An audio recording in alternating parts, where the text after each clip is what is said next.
Kita ingat konsep dari perbandingan antara besar sudut dan juga panjang sisi di hadapannya, yaitu bahwa semakin panjang sisi di hadapan sudut.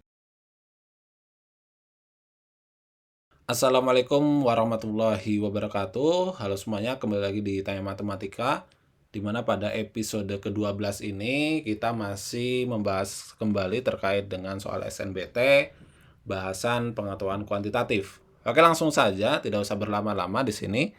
Oke, apakah besar sudut A itu lebih dari besar sudut B, lebih dari besar sudut C? Oke, di sini ada suatu segitiga ya. Oke, segitiga tidak kita gambarkan. Oke, berarti kita gambarkan terlebih dahulu segitiganya. Nah, kita tuh disuruh menentukan apakah ini tuh A itu lebih besar dari B dan B itu lebih besar dari C enggak gitu ya. Ini A misalkan, ini B, ini C. Nah, kita coba satu per satu terlebih dahulu.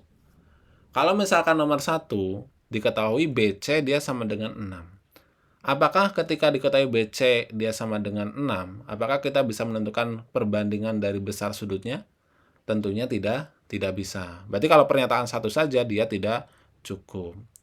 Kemudian yang kedua, apakah kalau diketahuinya itu hanya AC dia sama dengan 4, apakah bisa menjawab pertanyaan ini? Tentunya dia tidak bisa juga. Nah, kemudian kalau satu-satu itu tidak bisa, kita gabungkan. Apakah jika ada pernyataan 1 dan 2 digabungkan, apakah mampu menjawab apakah sudut A lebih dari sudut B dan lebih dari sudut C?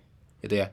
Nah, kita ingat konsep dari perbandingan antara besar sudut dan juga panjang sisi di hadapannya, yaitu bahwa semakin panjang sisi di hadapan sudut tertentu, maka sudutnya itu dia akan semakin besar. Nah, kalau kita perhatikan di sini, ini kan ada BC itu di depan sudut A gitu ya. Dan 4 ini dia berada di depan sudut B. Artinya, sudut A ini kalau kita perhatikan, dia akan lebih besar daripada sudut B. Ya. A ini dia akan lebih besar daripada sudut B. Oke. Nah, A kita udah punya nih, A lebih besar daripada sudut B. Nah, kemudian apakah B itu lebih besar daripada sudut C? Bisa nggak? Tidak bisa kita tentukan. Karena kita tidak mengetahui panjang AB-nya itu berapa, gitu ya. Bisa jadi ini nanti kurang dari C, bisa jadi lebih dari C. Artinya, pernyataan 1 dan pernyataan 2 itu tidak cukup untuk menjawab pertanyaan yang disediakan. Maka jawabannya itu adalah yang E, gitu ya.